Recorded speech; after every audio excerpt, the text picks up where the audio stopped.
What's going on, guys? Sorry I'm getting this video to you a little late tonight, but yeah, I had a lot going on today. Normally I'm ahead of schedule, but yeah. Anyways, I'm doing another Dark Magician Egyptian God deck. I've been, again, like most of the videos I show you guys, like I evolve them every day, so I'm a little hesitant to show you the deck profile just yet. But, you know, the way things are going, I'm like really happy. And I'm actually increasing the deck size past 40, which helps me not draw Dark Magician and the Egyptian Gods straight up because I want to search them, obviously. So, because they're bricks in the hand if you just draw them. Hard draw them in your opening. So, we'll get into it today. It seems like a lot, but a lot of these are short. Playing Monarchs, just, you know, one of those casual strategies. And I'm messing around with the Monarchs a little bit. I always kind of liked them, and I wasn't around. Like, I wasn't playing Yu-Gi-Oh! When they were, you know, top tier meta. In any case, I used to be down on Magician's Souls, but I don't know. I feel much different about it now. It's an amazing card, especially the Palladium Oracle Mana card. I used to like not like, but you guys will see coming up. It's incredible. In any case, the Invoked Engine is in here, and I was gonna try to do this, but I totally goofed it up. But nonetheless, it doesn't really matter because I have the true name. And I summon out this bad boy. And obviously, I had Ra too. So that was me just kind of going off. And again, I know there wasn't a lot of interactivity, but I just want to show you guys like how some of the synergy works. I thought it was a decent introduction. Here I am playing pure Dark Magicians. I like to do these duels against like decks that are similarly situated to mine because I think pure Dark Magician stinks.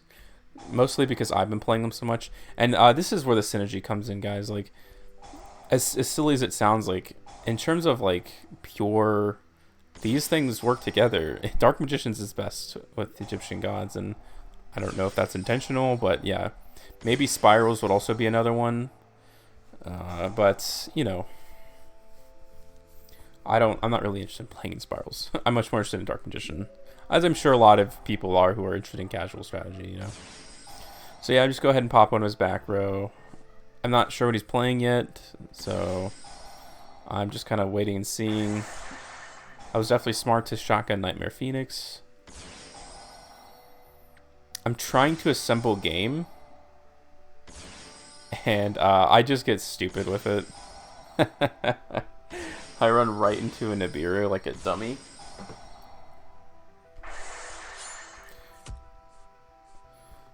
Let's see here. So yeah, I mean, I'm just trying to show you guys how much advantage I have personally. I took out his Nibiru, obviously, because I was gonna have trouble getting over it. Not really, but you know, it's just I know this is coming back, so it doesn't like the advantage doesn't really dissipate over time.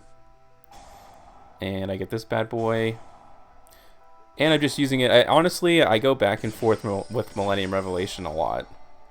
It's pretty good. Sometimes it's not. So yeah, that was pure Dark Magicians.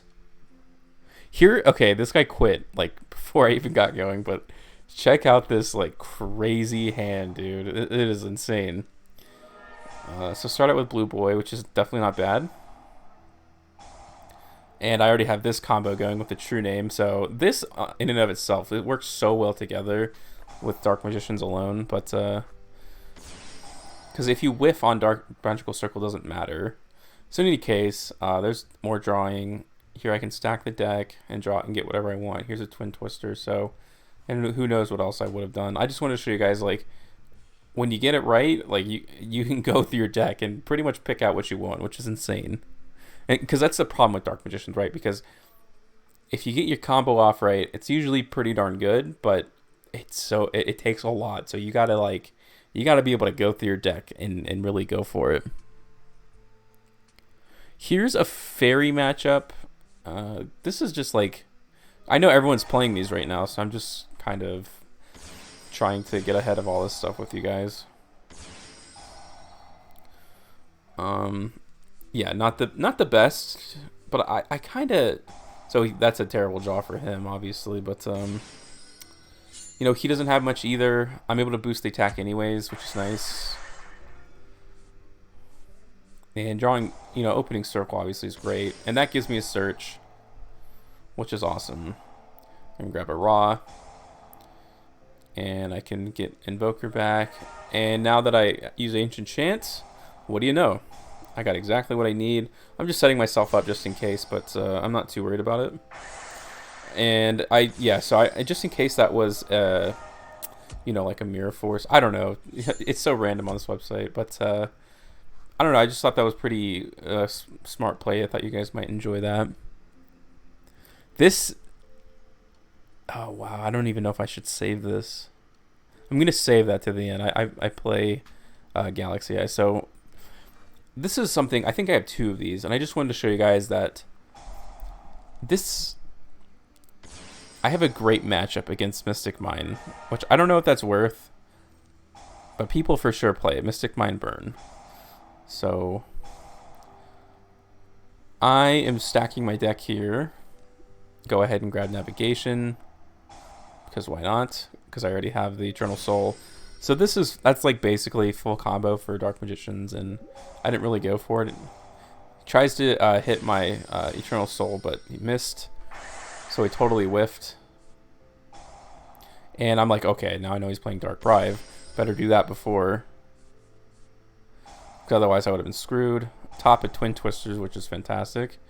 So I'm like, okay, you wasted, doesn't matter. I can already pop 1. Which ends up being Mystic Mine, but whatever. I can just go for it again, though. It's all good. I don't know why he does that. I guess he's trying to deck me out, but honestly it doesn't hurt me.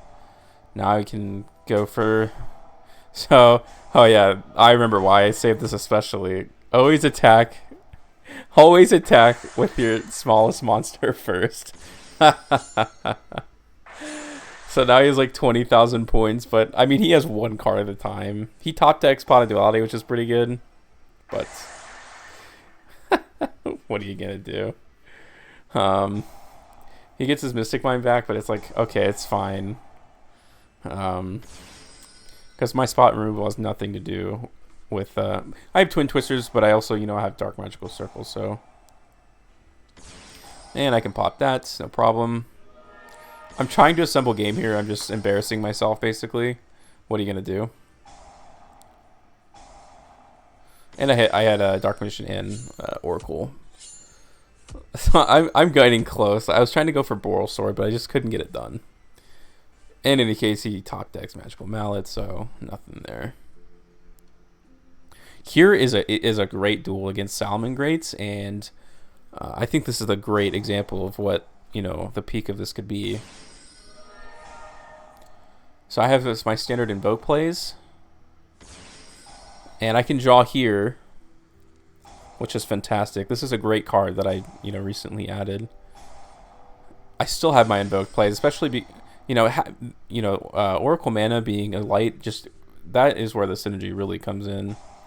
So I just save my hand, and I'm like, okay, he's definitely trying to bait out something here.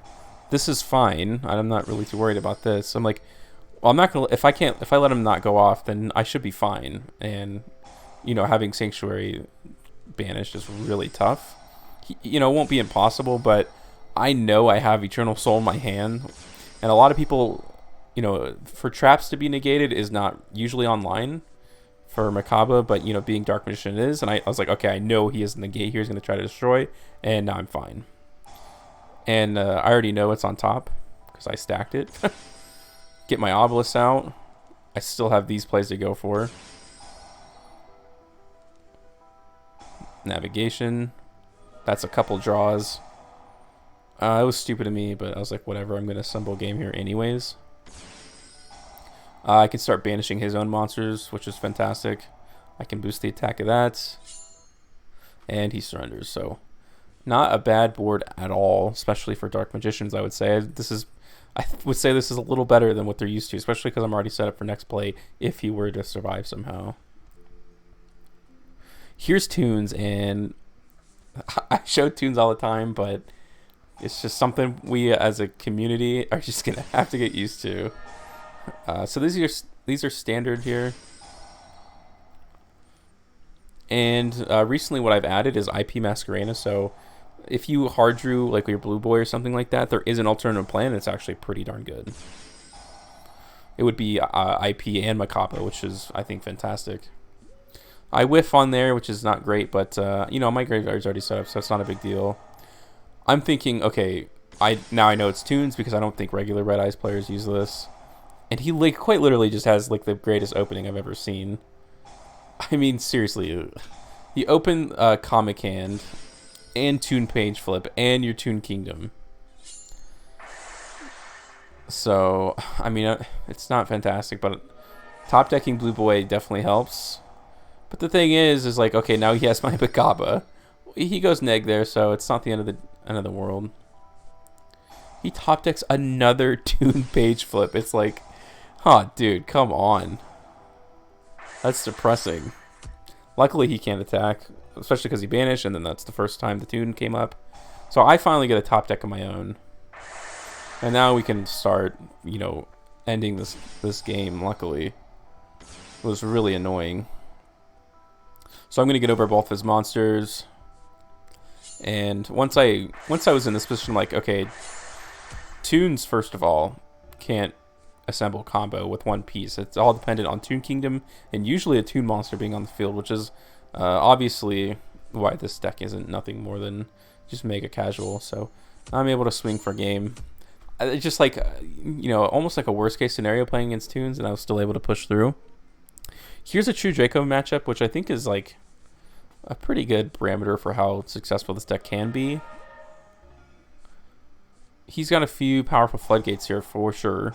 Oh, this is actually a fantastic duel. I was trying to stop him from getting advantage.